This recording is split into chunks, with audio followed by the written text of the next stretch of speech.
Please join us in singing our gathering hymn, I'm Gonna Live So God Can Use Me.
Good morning, everyone.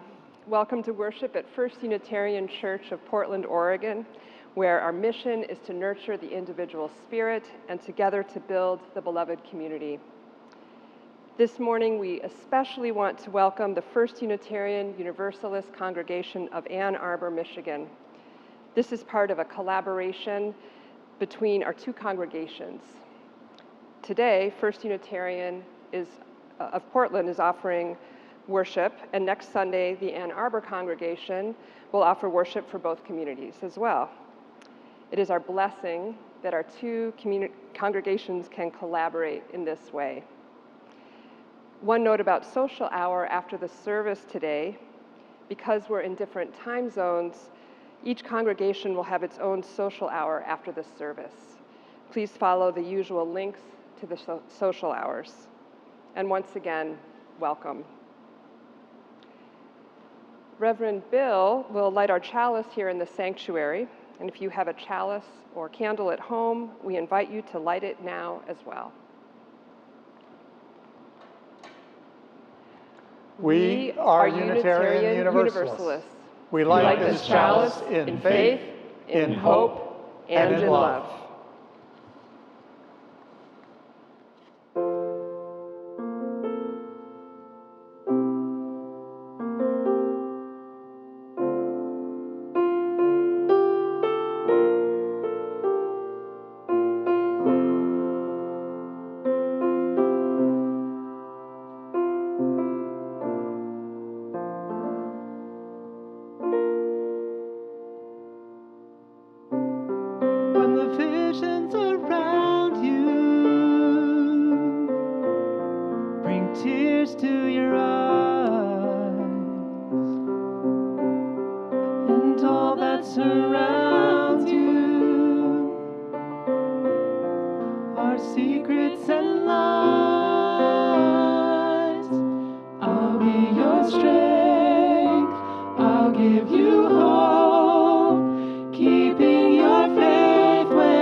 You should call was standing here all alone,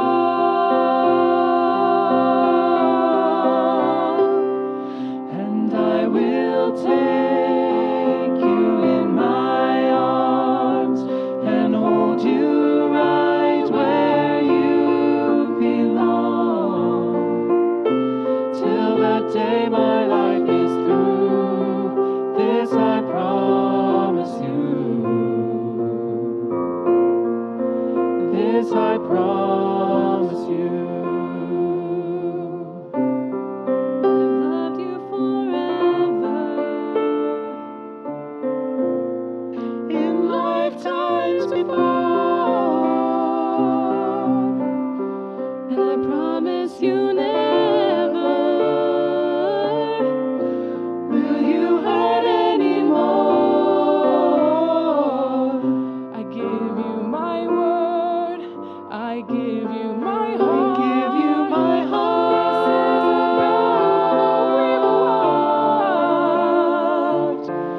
and with this vow, forever has now begun. Just close your eyes each loving day, and know this feeling won't go away, till that day my life is through. This I promise you. This I promise you.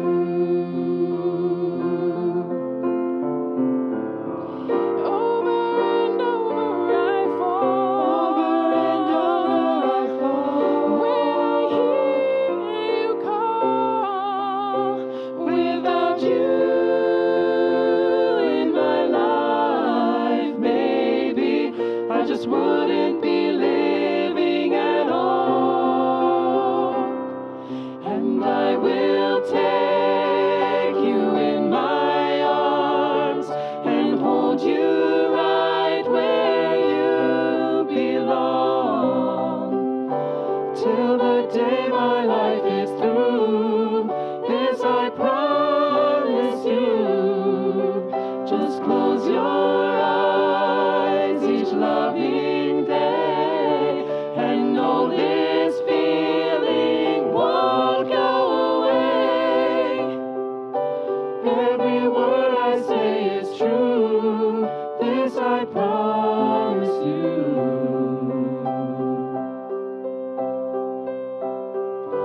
Every word I say is true. This I promise you. Ooh, I promise you.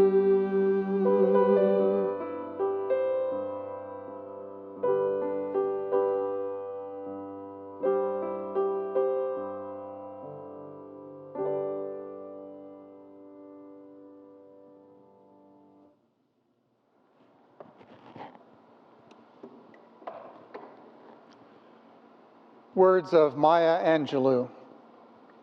History, despite its wrenching pain, cannot be unlived, but if faced with courage, need not be lived again. Lift up your eyes upon the day breaking for you. Give birth again to the dream. Come now. As we give birth again to our dreams, come now, and let us worship together. I invite you now to join in singing our hymn, Praise the Source of Faith and Learning. It was a hymn written by William Albright, the then music director at the Ann Arbor Church, in honor of their 125th anniversary as a congregation. Please join.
Please join now in our responsive reading.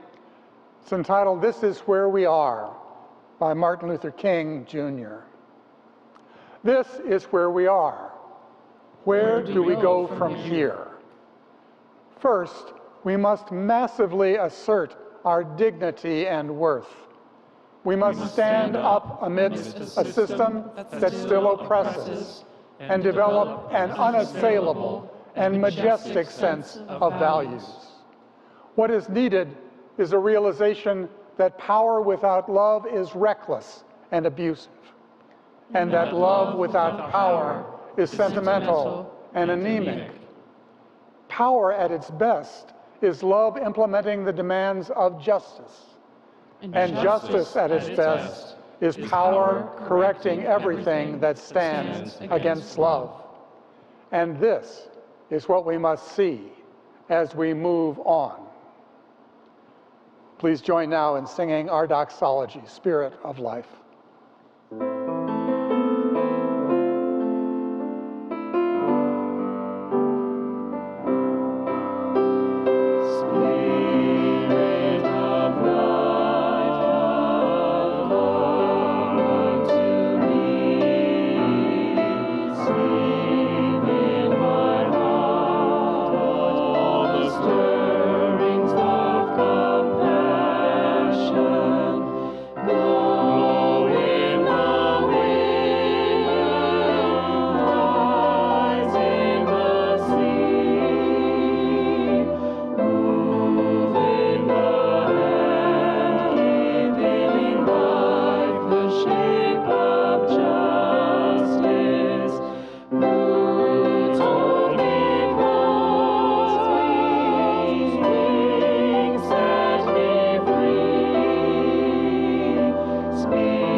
Good morning, friends.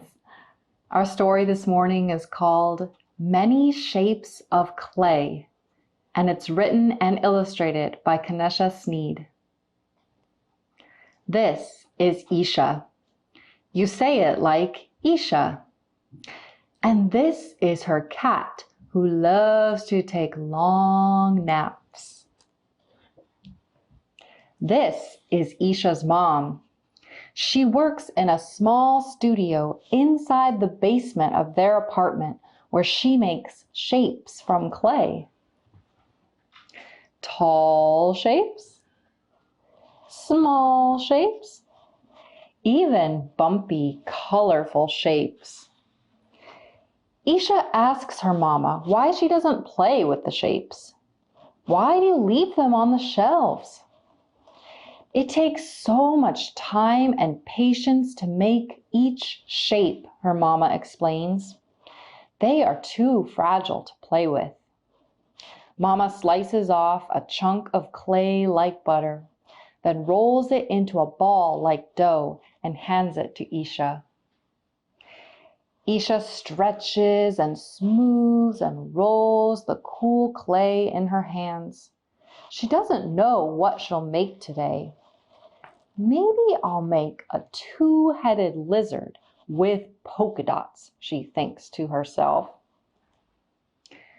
One shape in particular makes Isha very happy. It reminds her of the day last summer when she and Papa picked a handful of lemons. She paints her shape the same bright yellow. All this hard work deserves a pause, Mama says. How about some fresh air? Sweat drips down from the top of her head to the tip of her chin. Mama misses Papa too. Outside, a summer breeze rustles through the neighborhood trees while the sun slowly sinks behind the buildings. The whole neighborhood seems to be taking a pause, except for Ms. Harrington from the flower market.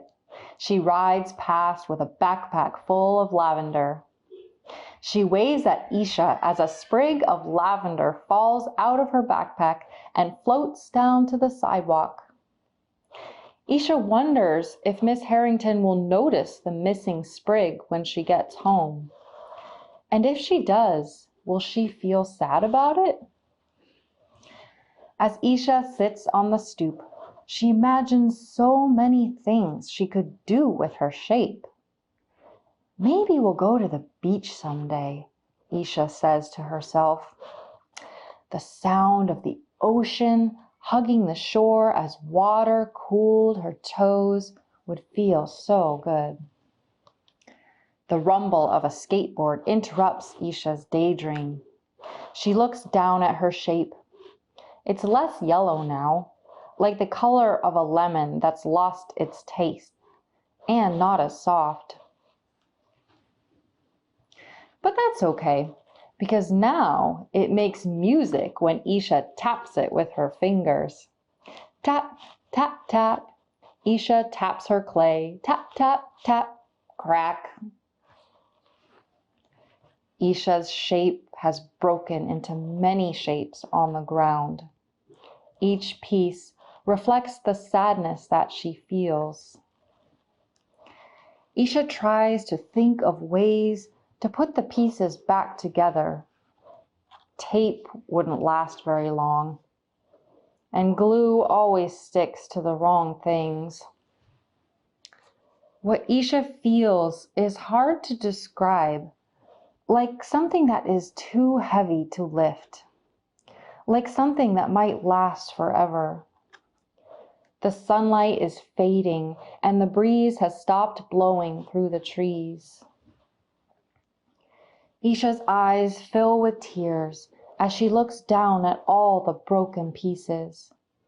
What happened? Asked Mama, as she scoops Isha up onto her lap.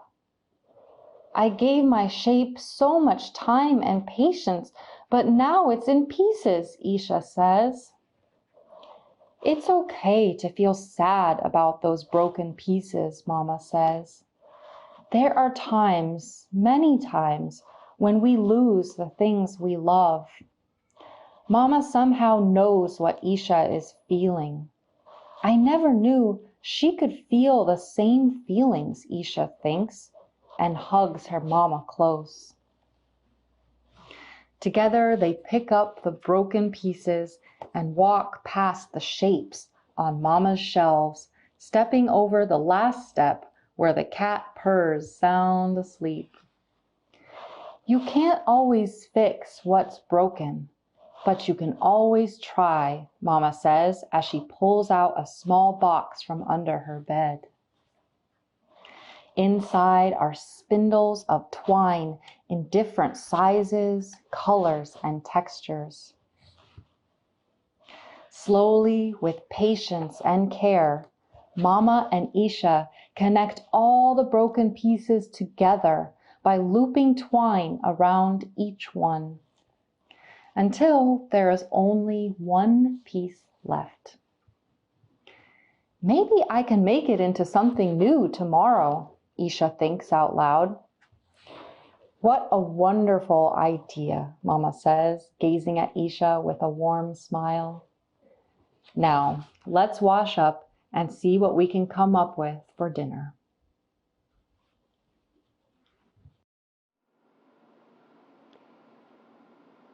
It is our custom at First Unitarian to share our plate offering with an organization in concert with our own mission.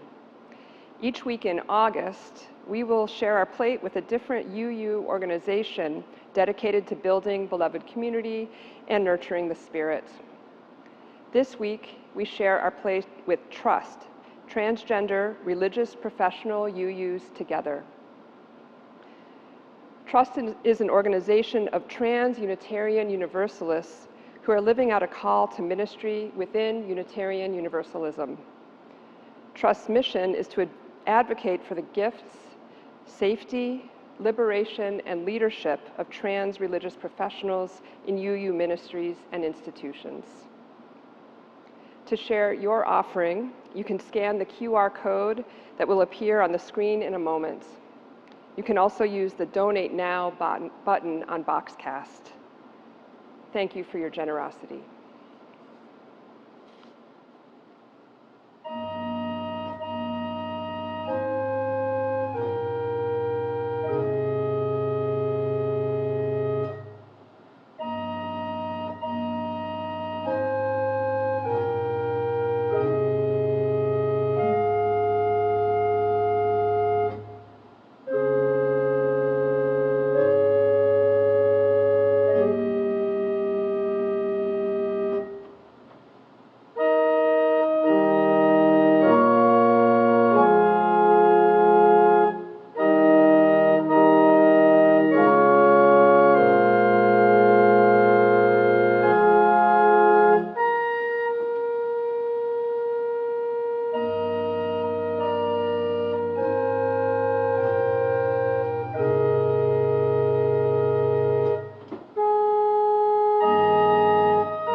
This is the time each week when we hold up the cares and concerns of our community life together.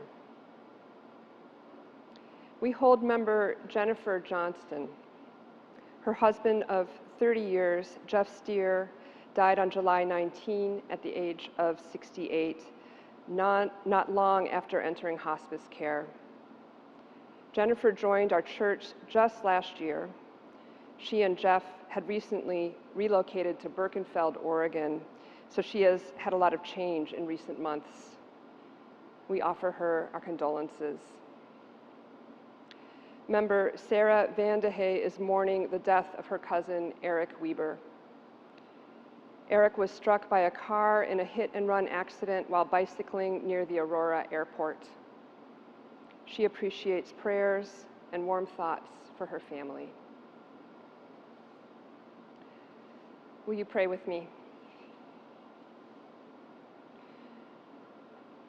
Spirit of life and love, great mystery, be with us as we seek presence for this time together. We hold the members of our communities who are grieving at this time. May you have the space and support to be with your sorrow. May you be comforted by the love you share with those you've lost. And may you feel our love and care.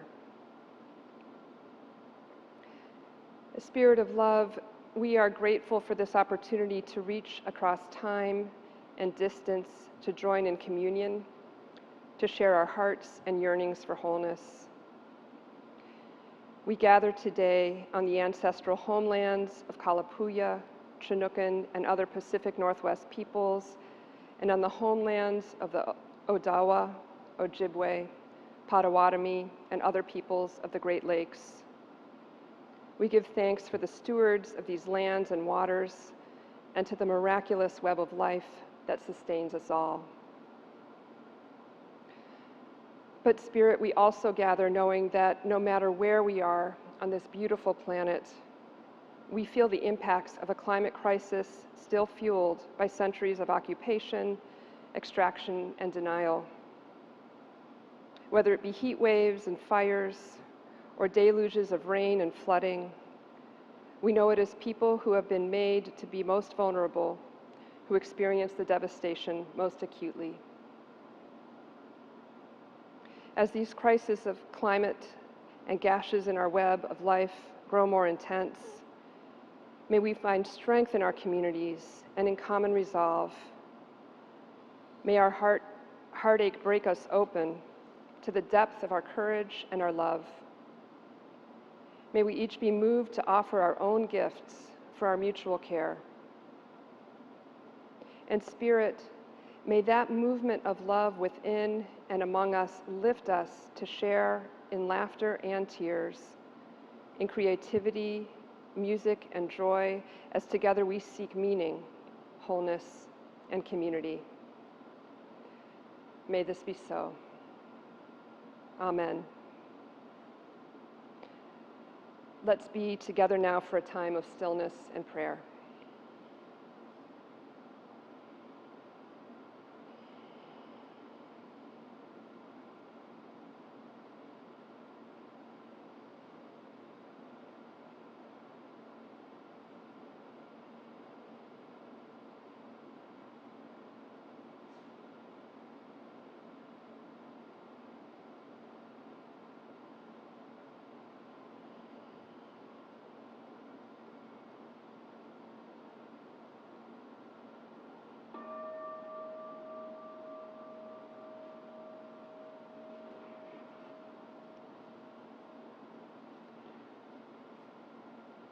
Please join us as we sing together De Noche.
Today's reading is by Theresa I. Soto, and it's called Remembering the Future.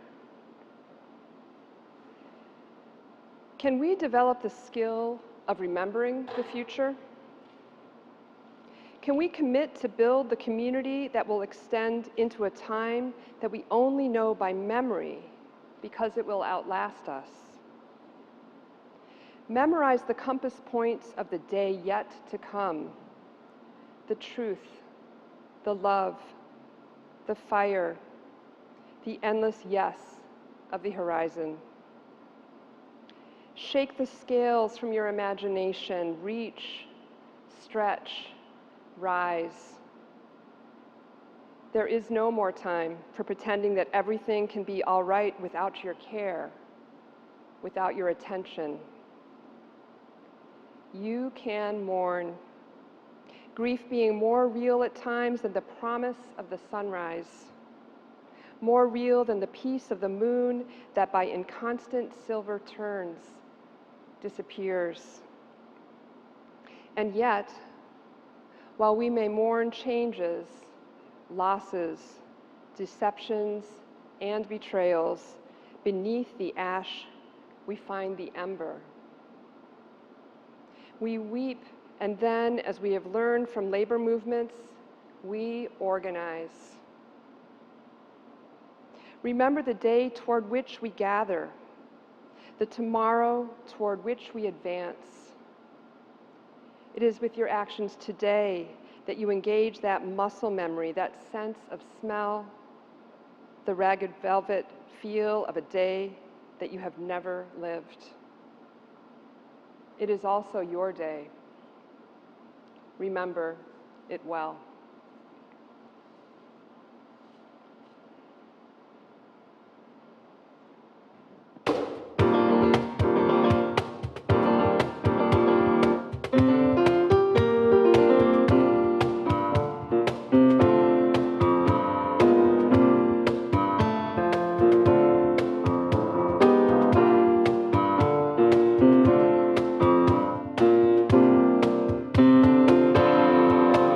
Hold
The best is yet to come.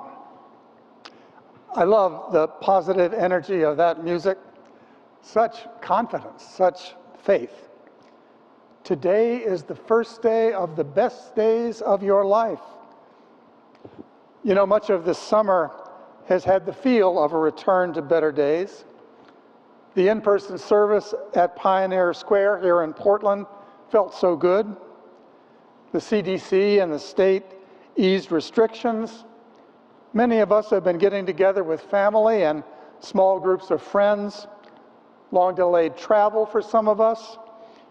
Even the extraordinary high temperatures did not set our spirits back much, most of us. It felt like some version of normal was coming soon. The first days of the best days of our lives. And I need to tell you that we need to get there. And we will get there, to that forward-looking place. But getting there is gotten more complicated.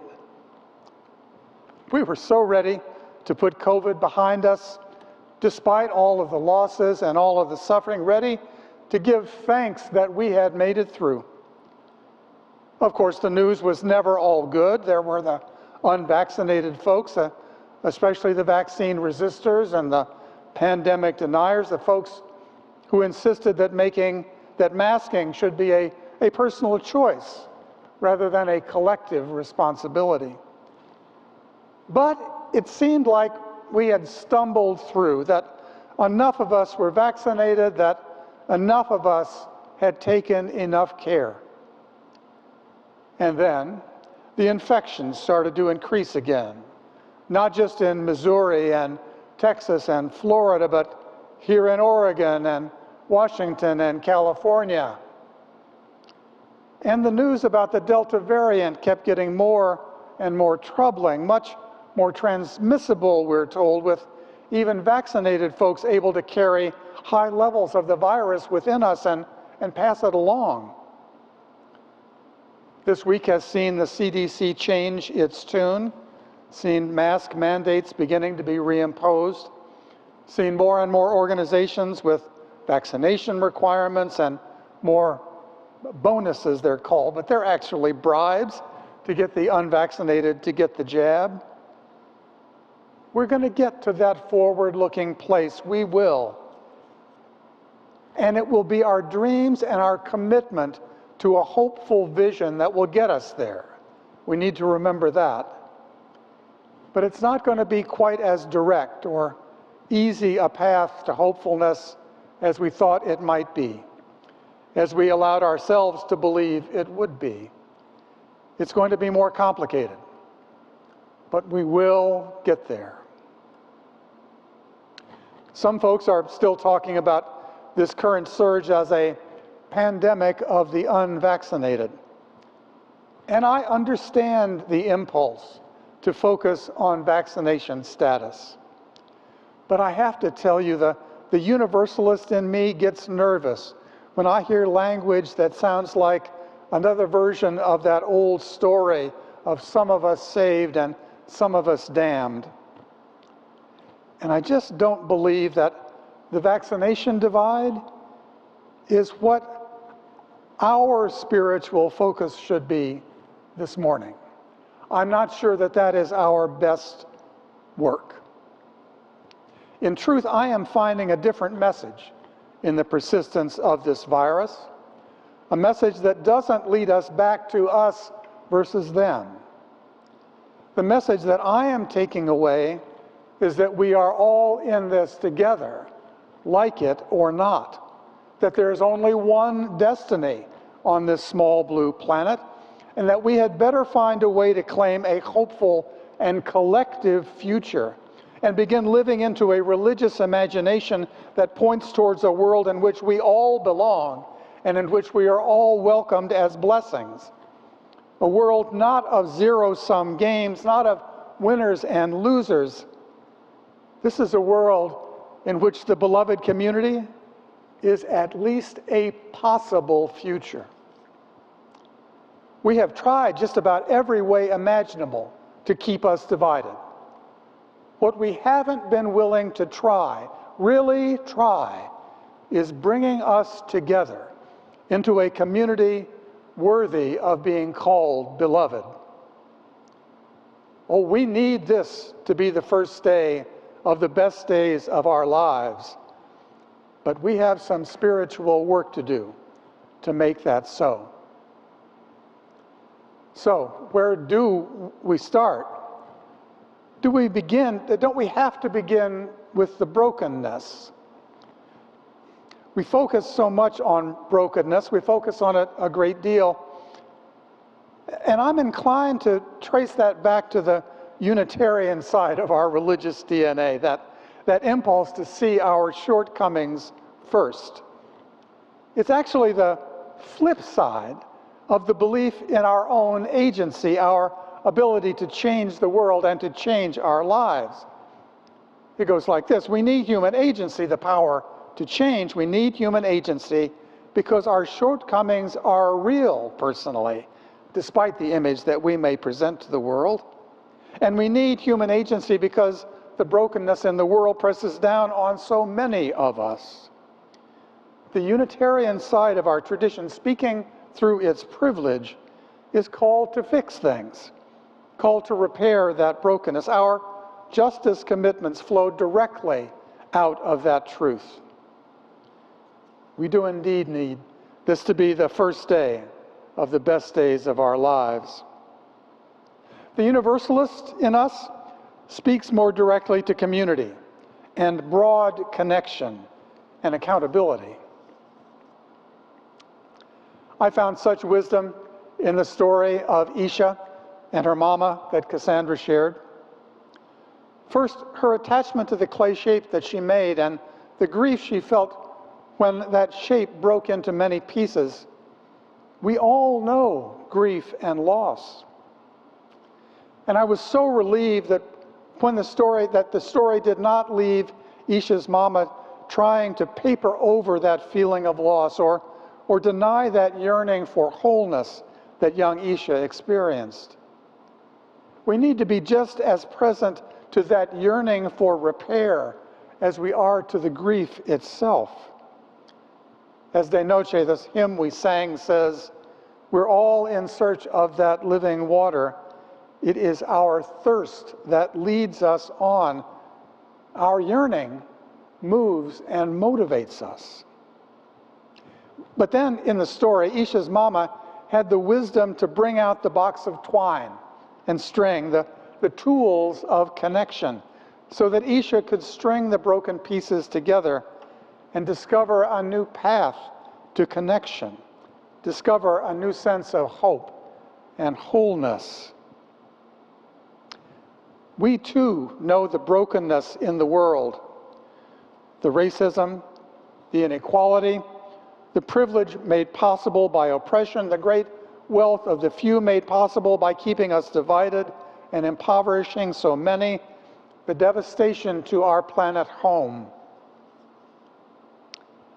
I heard a report over the weekend that the money distributed by the federal government in the COVID rescue plan, especially the payments to families with young children, the child tax credits, those payments, they said, will cut the rate of child poverty dramatically in this country and leave fewer families living below the poverty line than ever before. I heard that report and I found myself applauding the positive progress, but then so angry that we have been willing to leave so many families with so many children behind for so long.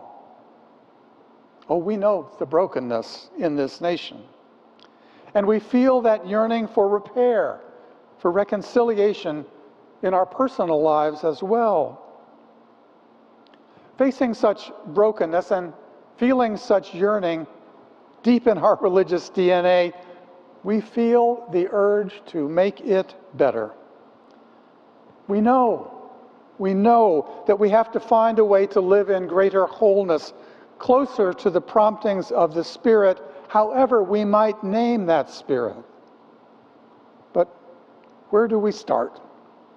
Where do we look for the lenses that will lead to liberation, not for some of us, but for all of us? Dr. King wrote a book shortly before his death, after the victories that dismantled legal apartheid in America. Where do we go from here was the title, Chaos or Community? First, he wrote, we must massively assert our dignity and worth. We must stand up amidst a system that still oppresses and develop an unassailable and a majestic sense of values. An unassailable and majestic sense of values. I think his was a call to be clearer and clearer about what is important, what is spiritually important to us.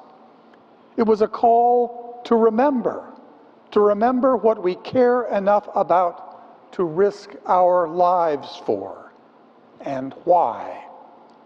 He called on us first to remember. Can we develop the skill of remembering the future? Wrote Theresa Soto. Can we commit to build the community that will extend into a time that we only know by memory?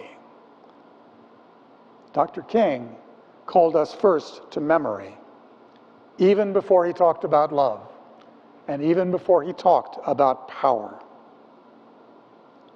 We need to talk about how to deal with the divides in this nation, how we talk across and walk across and work across the aisle, how we find ways to make common cause. We do. We need to have those conversations. But I believe first, we need to get clearer about our vision. We need to remember where we are going. We need to bring a kind of certainty to the table, that unassailable sense of our values, to use Dr. King's language, for us to be able to find a hopeful way forward for all of us, not just for some. I have been back in my office at the church now a few times recently, and I've spent some time with the painting that hangs above the table where so many of our meetings take place. It shows people streaming toward the church, adults and many kids, different colors and combinations of people, queer couples and straight, one person in a wheelchair, a lot of hand-holding. The artist was not trying for accuracy, but his point about the diversity of identity and the diversity of human experience was clear.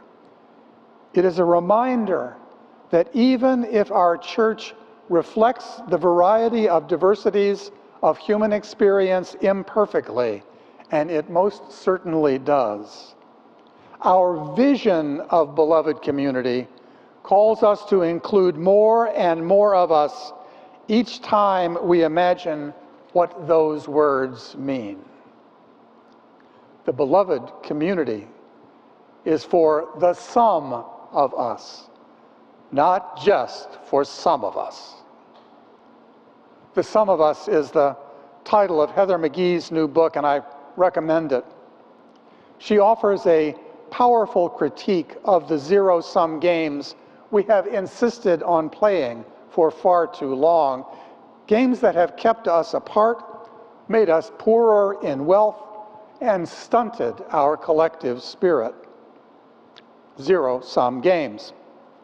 Think of the public swimming pools in the American South and in the Midwest, let me hasten to add, in the 1950s and 1960s. Many were filled with concrete rather than allow black kids to join white kids in the water. Equality meant that no one could use the public pools. Equality meant that the white community lost something. Equality meant that everybody lost. And from that time to this, every call for equality by black, indigenous, and other persons of color, that's BIPOC, a term that may be new to some of you, every call for equality has been framed as requiring a loss for the white community. Think of the way affirmative action is discussed in the public square today, and the way some white folks believe they are the ones now being discriminated against. The result is that we have ended up making too much that should have remained in the commons. We've made too much of that private so that it could avoid the demands of justice. The zero-sum games have privatized too much of our collective life and too much of our decision-making. McGee believes that racist structures and rhetoric drive most of the zero-sum thinking in this country and help explain why our social safety net is so much more porous than any other industrialized nation. Every demand for equality from the community of color is heard as a demand for relinquishment by the white community. Now, the language is no longer racialized, I acknowledge that. We hear of the makers versus the takers, the taxpayers versus the welfare queens. But these are racial dog whistles, and everyone knows it. One of the ironies is that the majority of those who are deprived in this system are white.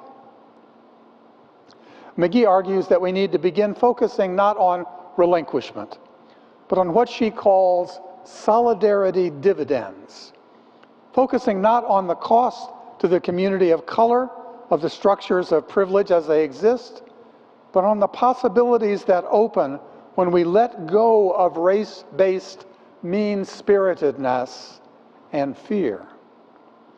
McGee writes, "I'll never forget Bridget, a white woman I met in Kansas City who had worked in fast food for over a decade.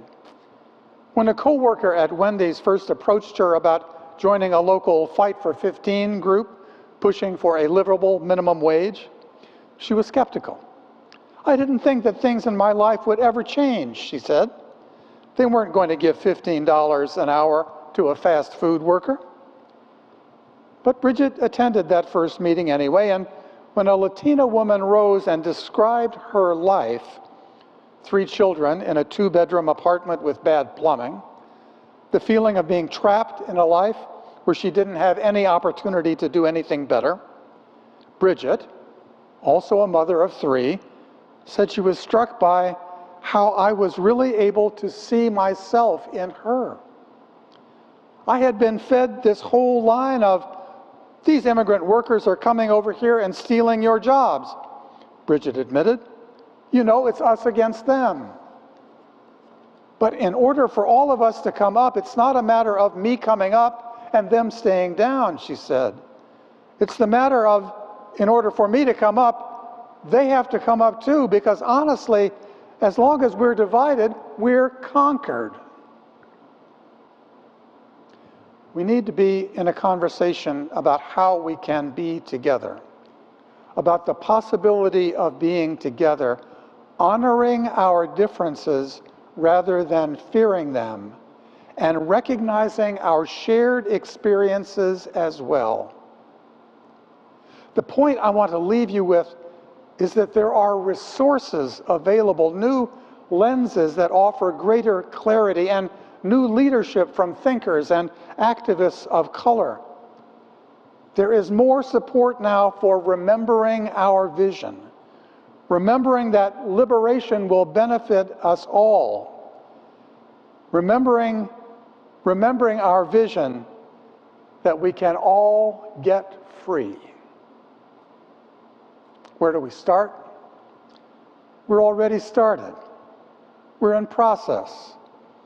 Whether it is here at the Portland Church or in Ann Arbor or Washington, D.C. or Austin, Texas or Minneapolis, whether it's the adoption of the 8th principle or reflection on the work of the Commission on Institutional Change, whether it is prioritizing hires of folks with marginalized identities on our staffs, or paying attention to all of the dimensions of accessibility as we plan to regather.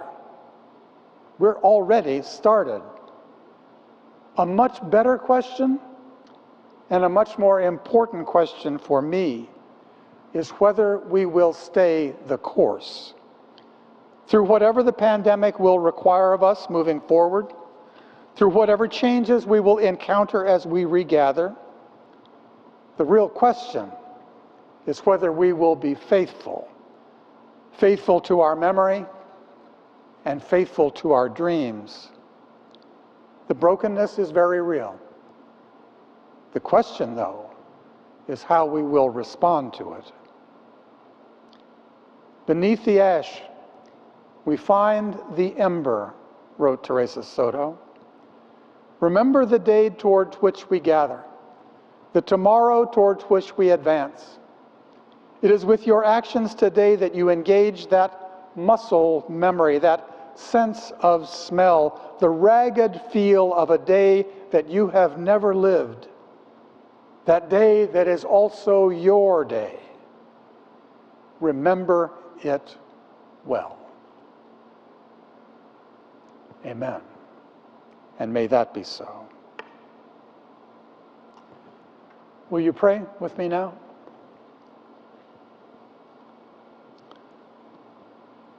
Spirit of life, Spirit of love, God of our hearts and of our hopes, we come ready to turn toward the future only to confront our past and find the challenges of the present still pressing upon us. Help us be faithful to our memories and to our dreams and to the communities that ground our lives. We are people of memory and of hope, and also people of accountability. Help us remember that we are held in love and by love, and that we have it in our power to share love. Most, may we remember to begin with gratitude for all of the blessings we have received. And as we search for our way forward, may thankfulness leaven our sense of privilege and open us to that love that will never let us go. Ashe and Amen.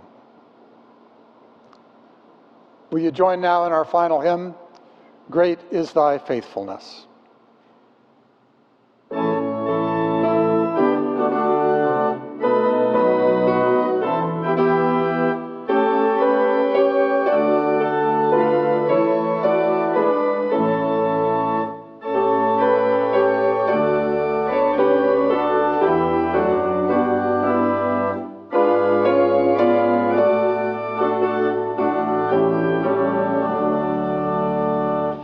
Great is thy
Lift up your eyes upon the day breaking for you, and as we must each day, give birth again to the dream.